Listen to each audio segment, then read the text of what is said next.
In today's video, we are talking about Mr. Icy Hot himself, Shoto Todoroki.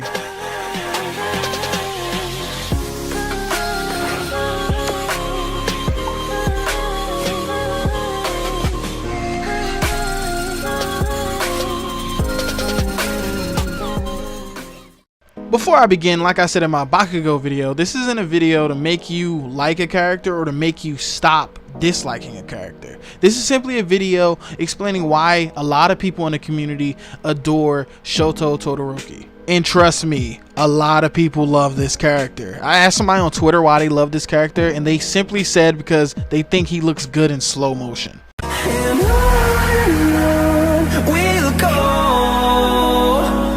through the wastelands, through the highways, till my shadow turns to sun rays. And on we'll go, through the wastelands, through the highways, and on we'll go.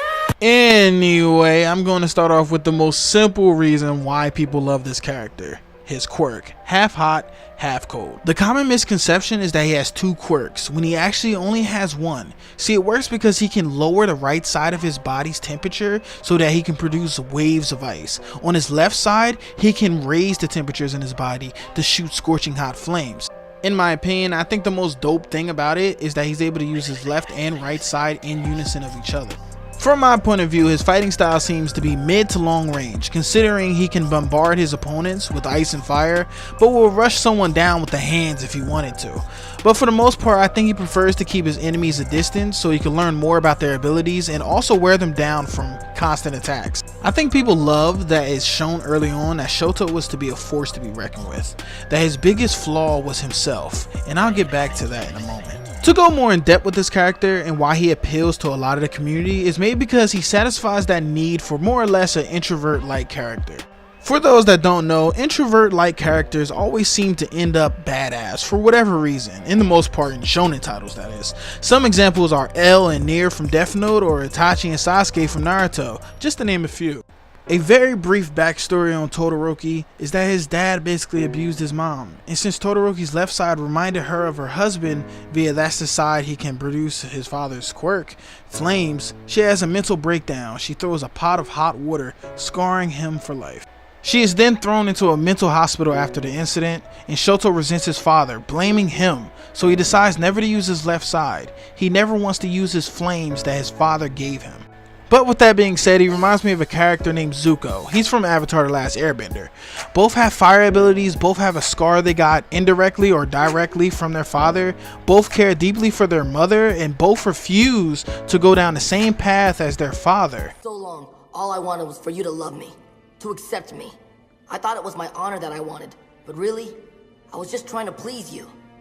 You, my father, who banished me just for talking out of turn. My father, who challenged me, a 13-year-old boy, to an Agni Kai. How can you possibly justify a duel with a child? The message I think it displays is that you can be whatever you want no matter who your parents were. And like Zuko, Shoto embodies that. When we first see him, we quickly see how ahead he is, above his classmates and even some heroes. But at the same time, we see how fragile he really is. The sports festival arc really puts it on full display on how he wasn't using his flames, how he wasn't giving it his all. And when he fights Midoriya and Midoriya says, It's yours!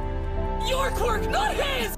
At that point, I think that's when Todoroki really freed himself from the chains that held him down.